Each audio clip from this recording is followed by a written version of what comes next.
Saludos amigas, amigos, ustedes sintonizan Acento TV y este es su espacio a partir de ahora. Ahí tenemos como invitado a un joven dirigente político, economista, Francisco Tavares, secretario de Asuntos Económicos del partido Alianza País, uno de los partidos de la oposición que está abriéndose paso, ¿verdad?, como una de las nuevas opciones. Bienvenido, Francisco.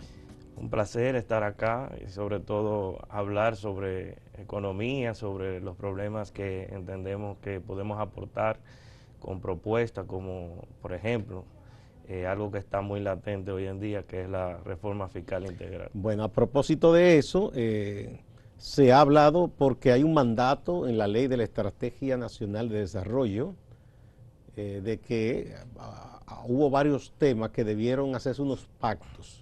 No se han hecho a tiempo. De hecho, la ley está atrasada ya. Y entonces la reforma fiscal integral sería uno de esos pactos. ¿Cómo piensan ustedes que se puede hacer que no resulte algo lesivo para quienes menos pueden, quienes menos recursos tienen? Bueno, nosotros entendemos que una reforma fiscal integral primero tiene que promover la producción y el empleo. Creo que ese es el principal objetivo que debe tener todo sistema tributario que pretenda ser lo más justo, equitativo posible y además eficiente. Porque en economía no solamente hay que propender a producir y a generar incentivos, sino también a generar equidad. Y esa es una, yo creo, o nosotros entendemos que es una de las falencias que ha tenido el sistema tributario dominicano. Eso como primer paso. Entonces, lo otro es que debemos hacer lo más posible para que la ciudadanía no entienda que una reforma fiscal integral necesariamente tiene que afectarle. Entendemos en ese sentido que la tributación al patrimonio y a la riqueza debe ser el foco de toda reforma fiscal, porque es lo que ha estado, vamos a decir, hueco el sistema tributario en los últimos años, y sobre todo manejar el asunto de la eficiencia y la recaudación, que ha sido realmente un fallo en los últimos años. Estamos hablando de una gran evasión, elusión e incumplimiento tributario, eso se ha medido. Pese a que hay que decir que en los últimos años es que se recauda un poco más. Así es. Después que se unieron rentas internas con impuestos sobre la renta y se afinaron una serie de mecanismos, porque antes incluso se evadía más. Sí, se evadía más, ciertamente. Han habido algunos cambios institucionales, como usted ha señalado. La DGI, por ejemplo, ha tenido un gran impacto en eso, se ha profesionalizado, pero falta, creo, aún más por mejorar nuestra capacidad recaudatoria. Y la misma DGI, la institución que se encarga del recaudo nacional, por lo menos los impuestos internos, ha hecho estudios en donde ha medido que el ITEVIS, el impuesto sobre la renta y el impuesto selectivo al consumo, la evasión sube, o sea, sube en la medida en que este mismo sistema tributario ha sido ineficiente para la recaudación. Por ejemplo, hemos tenido algunos episodios de reforma o de parches, mejor dicho, que coyunturalmente incrementan la recaudación, pero inmediatamente vemos, pasa un año o 2 años y volvemos al punto de inicio. Tenemos entonces unos altibajos ahí. Exactamente. Hay algo que quiero que usted me desarrolle un poco más. Usted dijo que dos cosas. Uno, que una reforma tributaria o fiscal, la gente necesariamente no debe tener temor de que eso vaya a conllevar una mayor carga. Y cuando hablamos la gente común y corriente. Exacto. Yo digo que quizás es que tiene la memoria fresca y en otros casos ha ocurrido que termina pagando más. Eso por un lado. Y lo otro es, usted dice que con un sistema, una reforma fiscal adecuada, se puede incluso incentivar, alentar el aumento de la productividad o de la producción. ¿Cómo es eso? Bueno, fíjense, cuando hablamos de promover la producción, estamos hablando de que los impuestos sobre las empresas, por ejemplo, deben ser lo más racionales posible, en el sentido de que una alta tasa del impuesto sobre la renta penaliza sobre todo a una estructura productiva que depende más de un 90% de pequeñas y medianas empresas. Por lo tanto, República Dominicana es uno de los países que tiene la tasa del impuesto sobre la renta más elevado de la región. Entonces, a nivel de las empresas. A nivel de las empresas. No individualmente. Individualmente también. Entonces. Pero una de las quejas que hay es que las personas que ganan mucho personalmente no pagan tanto. Pero hay que decir que la mayoría por los bajos salarios que tiene la economía dominicana están exentos generalmente. Creo que menos de un 10% de la población paga el impuesto sobre la renta en República Dominicana. Entonces, el asunto no es que afecte, o sea, el impuesto sobre la renta no afecta a la gran mayoría, afecta a quienes tienen salarios promedio por encima de lo normal, vamos a decir por encima de la media. Por lo que entiendo que el asunto tiene que manejarse en el impuesto sobre la renta y sobre todo en el patrimonio, que en República Dominicana es muy bajo en comparación con otros países de América Latina y ni decir de los países de la OCDE, por ejemplo. Aquí tenemos un impuesto, el impuesto al patrimonio inmobiliario de 1%, pero ese impuesto al patrimonio inmobiliario no se aplica al sector turismo, por ejemplo, que tiene mucha... Y ahí hay propiedades inmuebles caras. Exactamente. Y también hay personas que tienen 2 y 3 villas que las alquilan para fines turísticos. Entonces dicen que eso tiene vocación turística y ciertamente es así, lo tienen como Pero también medio... tiene vocación de ganancia para esa persona. Exactamente. Entonces, ¿cómo nosotros podemos, a través del manejo de una tributación más progresiva, perseguir esas rentas que están hoy mismo exentas? Entonces, debemos un poco ajustar en esos elementos de la tributación al patrimonio para que el sistema tributario dominicano sea un poco más equilibrado. Necesitamos recaudar, yo entiendo, el 20% del PIB para nosotros poderle darle solución a lo que es una democracia que cada día exige más de parte de la gente. Usted habla de la tasa de presión tributaria, llevarlo al 20%. El promedio en la región me parece que 18%, por ahí más. Exactamente. Pero fíjense que tenemos una inversión social muy baja. Entonces tenemos que aumentar esa inversión social. Y por ejemplo, hoy se está discutiendo la reforma a la seguridad social. Si nosotros vamos a reformar la seguridad social hacia un pilar público, eso va a requerir un apoyo de parte de los impuestos públicos, por ejemplo. Entonces, esa es una de las razones por las cuales debemos y necesitamos incrementar la recaudación en República Dominicana, no para penalizar a la gran mayoría, sino a quienes han sido beneficiados históricamente con este sistema tributario, dígase, sectores productivos que se les dedica o el Estado sacrifica entre 40.000 y 35.000 millones anuales, como la zona franca, que a pesar de que genera empleos, genera una gran proporción de empleo, exporta y eso es beneficioso para el país, también hay que exigirle por lo menos que dentro de 5 años nos paguen el 20% del impuesto sobre la renta, a los 10 años nos paguen el 60% y a los 15 años nos paguen la totalidad del impuesto sobre la renta, como pasa en Costa Rica. O sea, eso también se puede programar y negociar con el sector. Exactamente. Bien. Y además... Francisco, y este impuesto que existe en otros países, que es a las grandes riquezas, ¿usted cree que aquí eso sería factible? Lo han aplicado en Argentina, lo han aplicado en Brasil. Creo que en Uruguay también. Uruguay, Bolivia. Creo que Colombia lo estaba contemplando en la reforma fiscal que abortó, ¿verdad?, por la situación social.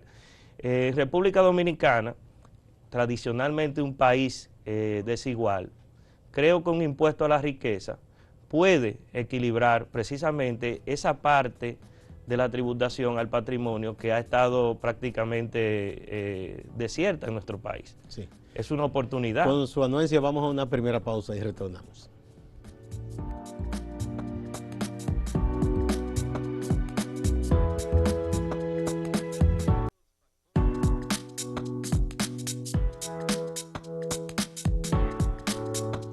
El economista y dirigente político de Alianza País, Francisco Tavares, es nuestro invitado de este día. A propósito de una propuesta que tiene esa organización política sobre la posible reforma fiscal que se puede hacer en el país. Francisco es el secretario de Asuntos Económicos de Alianza País. Ustedes piensan llevar esta propuesta al diálogo nacional, ustedes están participando. Sí, claro, precisamente nosotros hicimos una rueda de prensa la semana pasada haciendo una presentación de esta propuesta que consta de 15 medidas que pretendemos llevar a la mesa de discusión de la reforma fiscal integral que está promoviendo el gobierno. Y vamos a ver, enumerar esas 15 medidas rápidamente. Perfecto, vamos a ver, que eso es bueno que la gente esté enumerarla. enterada. Sí. Bueno, aquí están las 15. Sí, toma esta aquella. Bueno, aquí tenemos, la primera, el papel del Estado en la reforma fiscal. Y ahí dan una serie de explicaciones, como eliminar sueldos de lujo de los altos funcionarios, Exacto. Una escala salarial en el Estado que sea un múltiplo de salario mínimo estableciendo un salario tope. Eliminar todas esas cosas como barrilito, cofrecito, etcétera. Exactamente. Esa es de las cosas importantes. Y eliminar las más de 50 instituciones duplicadas y sin funciones. Bueno, esa es la primera propuesta. La segunda, rápidamente. Principios que fundamentan la reforma fiscal integral. Esos son los principios y en esta parte están las medidas, condiciones necesarias. Condiciones necesarias, pero en los principios hay que decir que está transparencia, equidad fiscal, progresividad impositiva, es decir, que el impuesto no se le quede cargado al consumidor, sino que eso vaya y vaya en escala y que todo el mundo pague aparte, que es lo que corresponde. Austeridad, es decir, un Estado que quiera recaudar debe ser austero en el gasto del dinero. Que no significa gastar menos, sino gastar mejor. No, mejor, porque no es lo mismo usted, por ejemplo, en gasto corriente, comprar muchísimos papeles, para poner un ejemplo, que usted decir, bueno, déjame invertir en este acueducto pequeño, en esta comunidad que hace falta, ¿no? Control de déficit fiscal, que ya usted un poco habló. Endeudamiento reproductivo, o sea, si lo de la deuda hay que revisar para que cuando se tome prestado sea para producir, no para pago nada más de servicio. Entonces, el tercero es condiciones necesarias para una reforma fiscal integral. Redefinir la base de recaudación, orientar a gravar progresivamente, hacer desmonte gradual del impuesto del ITEVI en los próximos 3 años a un tope del 50% de su nivel actual. Eso es lo que pasa reducir la tasa. Sí, reducir la pero tasa, ampliarla. Ampliar la base, porque esa es una compensación. Y además el ITEVI es un impuesto que penaliza el consumo, que son los grandes consumidores, vamos a decir, la clase trabajadora y la clase media que lo paga en mayor proporción. Aparentemente es el más justo, porque todo el mundo que compra lo paga, pero ya sabemos que la capacidad de consumo de una persona común y corriente no es la misma que la de una persona con muchos recursos, que a ese no le hace nada. Porque proporcionalmente de los ingresos que devenga a una persona de gran riqueza, es una pequeñita parte. Exactamente. Bien, entonces el otro es reducir y hacer transparente los impuestos de los combustibles. Sí, ahí hace falta que se trabaje mucho. Exacto. Entonces esa es la tercera parte, ¿no? Aquí, bueno, la parte cuarta es reducción y trabajo de los combustibles.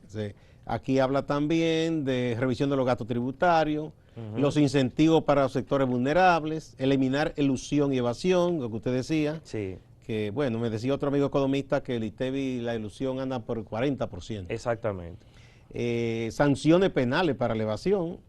Bueno, hay casos importantes que están ahora en la justicia, pero no siempre se descubren. Sí.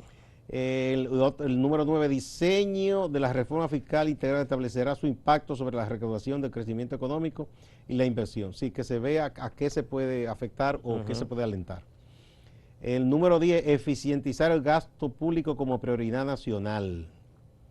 Claro, usarlo como un instrumento realmente que refleje las necesidades de las comunidades y las localidades, porque hasta ahora lo que se ha hecho es programar un presupuesto según lo que dictan las necesidades de quienes gobiernan y los sectores fácticos, por Hay que ejemplo. decir que hay un programa interesante ahora desde el Ministerio de Economía. Sí, lo he visto, Que Domingo Matías. en el territorio, sí, que han estado trabajando en eso. Pero ojalá que tomen en cuenta Sí, esos sí, elementos, sí, yo porque creo eso que eso va va a a quedar desconcentrar. sentado para este gobierno y para los gobiernos que vengan si se quiere usar, porque creo que es un Exactamente. buen levantamiento.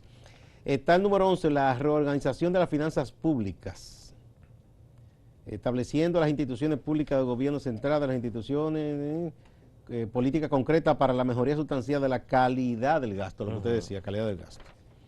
Entonces aquí hay otras cosas, ¿verdad? Revisión de los contratos suscritos por el Estado con las empresas mineras, auditar deuda pública, a ver, ¿verdad? Si hay cosas que de verdad son deudas que deben Por pagarse. ejemplo, la Sonlan nunca cumplió con la ley de crédito público, que toda deuda pública debe pasar por el... No, pues baja que eso fue una barbaridad que se hizo, una Bueno, pero vagabundería eso es un ejemplo de lo que de es que no debe ser. deuda odiosa.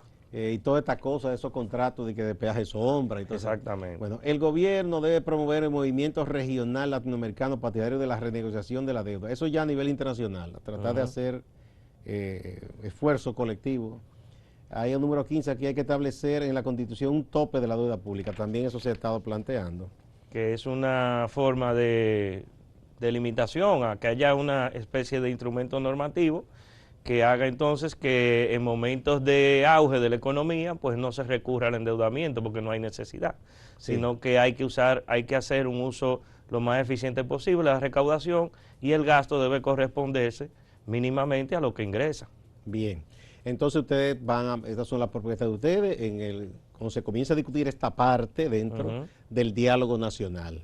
¿Ustedes están optimistas de que estas cosas serán acogidas, por lo menos discutidas? Bueno, nosotros estamos observando, ¿verdad? Estamos cumpliendo nuestro rol, que es llevar las propuestas a la mesa de discusión. Entonces está en manos del gobierno si verdaderamente entiende que ese espacio es propicio para hacer las reformas que necesita el país, porque evidentemente... Pero ya se incluyó dentro de la propuesta de discutir la reforma fiscal, ¿no está incluida ya? Sí, está incluida. Sí. Lo que pasa es que las dos reuniones que han tenido hasta ahora no hay nada concreto, no hay propuestas. Y lo que queremos es que el gobierno presente su propuesta. Y entonces en base a esa propuesta, los partidos que hacen vida en el Congreso van a llevar una propuesta definitiva. Sí, con esto estamos de acuerdo, con en esto base sí, a eso, con esto pero no. Si no hay una propuesta concreta, todo el mundo llevará lo que entiende en base a su concepción, ¿verdad?, de la realidad fiscal del país. Entonces, Alianza País lo que está es siendo proactivo, presentando una propuesta y haciendo la oposición que el país merece, que es una oposición juiciosa y positiva. Una cosa, Francisco, usted sabe que en ese diálogo y aún fuera del ámbito de ese diálogo, en la realidad de una sociedad como la nuestra, no solo que el gobierno esté de acuerdo, el gobierno como gobierno, hasta el partido de gobierno puede decir, estamos de acuerdo con ustedes, amigos de Alianza País, pero usted sabe que aquí los agentes económicos tienen más fuerza que los políticos en ese aspecto. Bueno, ahí... o sea, los grandes industriales, empresarios, si no están de acuerdo con ciertas cosas, van a hacer oposición y la de ellos pesa. Sí, así es. Ciertamente hay poderes que inciden más directamente en lo político, por lo tanto la ciudadanía en esta parte debe implicarse y hacer suya la discusión. No es un asunto técnico esto meramente, sino es un asunto de meta país. Nosotros necesitamos que nuestra economía no solamente crezca y pueda presentar esos indicadores macroeconómicos envidiables que llama el Fondo Monetario Internacional, sino que también nos destaquemos en algunos elementos sociales que son importantes, por ejemplo, la reducción de las muertes maternas en nuestro país, que están prácticamente en el tope de América Latina. Entonces, esos son indicadores que nos van a nosotros a conducir hacia que ciertamente el sistema económico nuestro está orientado no solamente a crecer, sino a distribuir e impactar positivamente la calidad de la vida. Y tengamos buenos resultados en desarrollo humano. Exactamente. Que es el que te dice si un país, la gente... No es lo mismo progreso y desarrollo. No, hay países que tienen gente muy rica, pero que viven otros muy mal. Exactamente. Bueno, vamos a una nueva pausa y retornamos.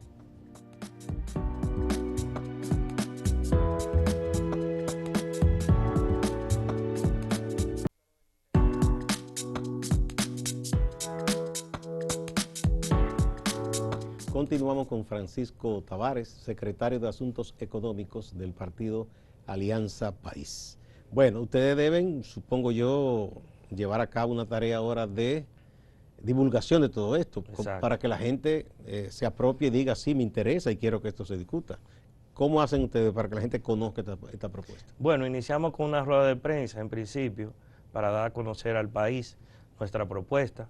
Hemos hecho difusión a través de los canales tradicionales, de las redes sociales oficiales del partido, y estamos haciendo precisamente esto, presentando nuestra propuesta en los distintos medios para llegar a la ciudadanía y darle a conocer ciertamente de que Alianza País tiene una propuesta de reforma fiscal, sabe lo que necesita el país para redirigir las finanzas públicas hacia objetivos no solamente económicos, sino sociales. Y bueno, estamos organizando también encuentros con nuestra militancia y con ciudadanos de cercanos y que se motivan a conocer sobre esta propuesta. Entonces, eso es lo que vamos a estar haciendo en la próxima semana, en los próximos meses, hasta tanto ya se defina concretamente qué es lo que se va a hacer con el espacio de discusión de la reforma fiscal integral, en donde evidentemente estaremos participando y presentando estas propuestas. Hay otro aspecto respecto a los recursos del Estado Dominicano, eso es histórico, ese debate, y el uso. Y se habla de que tenemos un Estado con nóminas supernumerarias. Hace mucho se habla de eso, desde la época de Balaguer. Sí. Balaguer en ese tiempo decía, porque en ese tiempo eran empresas, además de las instituciones estatales, todo lo que fue Córdoba, decía, es verdad, ahí hay botella, y hay gente que quizás donde trabajan 100, quizás pueda haber 10. Ahora, este es un país pobre, esa gente si lo echamos a la calle, ¿qué se va a hacer? Él lo justificaba por ahí. Y en otras ocasiones, los empresarios mismos, como del CONEO, de otras entidades, habían reclamado que el Estado fuera más pequeño, pero después ellos mismos se han dado cuenta que quizás no es tan posible, porque en una sociedad como la nuestra, si el Estado sale de la mitad de sus empleados, eso se crearía una crisis social, porque ¿quién lo va a acoger? El sector privado no está en capacidad de asumir esos empleos. No, claro. ¿Qué se puede hacer para ir haciendo más racional el Estado sin que mucha gente quede en la calle? Fíjate, el Estado dominicano es el reflejo de lo que es la política dominicana y de la realidad social y económica nuestra. Nosotros lo que debemos tender es hacia la profesionalización de la función pública. ¿A qué me refiero con esto? A que los funcionarios del Estado deben ser de carrera, aunque hay una ley de función pública y mínimamente se ha respetado un poco eso. Realmente el acceso a la carrera de función pública ha sido un poco distorsionado. O sea, desde el 2013, por ejemplo, no se ha promovido la carrera administrativa en el Estado.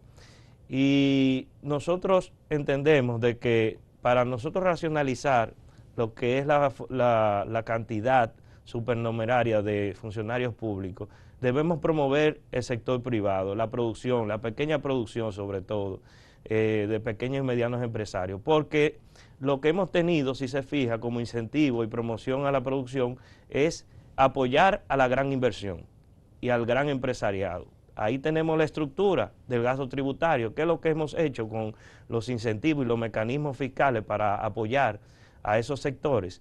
Le hemos dado prácticamente secciones sin nada a cambio. Ahí está el sector de generación eléctrica, 20.000 millones de pesos anuales. Se supone que un país que está cambiando, haciendo el tránsito hacia una energía de generación fósil, hacia una de sostenible, como el viento y la energía solar, no puede tener una estructura rígida de gasto tributario que anualmente, en lugar de reducirse, lo que hace que aumente. Deberían entonces incentivarse esas nuevas modalidades que no son contaminantes. Exactamente. Nosotros somos signatarios, por ejemplo, de los Objetivos de Desarrollo Sostenible, donde nos dicen en el Objetivo 13 que debemos promover una economía sostenible. Entonces tú no puedes tener, por un lado, la promoción a energía de generación alternativa y por otro estar incentivando ayudando la a los que, generación a los de que fuel oil. contaminan. Entonces hay un contrasentido ahí y creo que esos recursos pueden redirigirse hacia el apoyo a las pequeñas y medianas empresas para que generen empleo, e incluso aquellos que no se ven motivados por los riesgos que hay en una economía donde tú no pronosticas qué pueda pasar, pues puedan lanzarse hacia ese reto de crear una empresa Y propia. así, con más empleo en el sector privado, quizás tanta gente no requiera de un empleo en el Estado. Exactamente. Muchas gracias, Francisco Tavares, muy claras sus explicaciones, y qué bueno que Alianza País, como partido opositor, esté haciendo una posición con propuestas. Ojalá que esto se discuta en el diálogo nacional. No todas serán acogidas, porque en un diálogo usted tiene que ceder en una parte y en otra no, pero que se logre avanzar hacia un mejor sistema de recaudación en la República Dominicana. Gracias a ustedes también, amigas y amigos. No se vayan, que hay más en Acento TV y Acento Portal.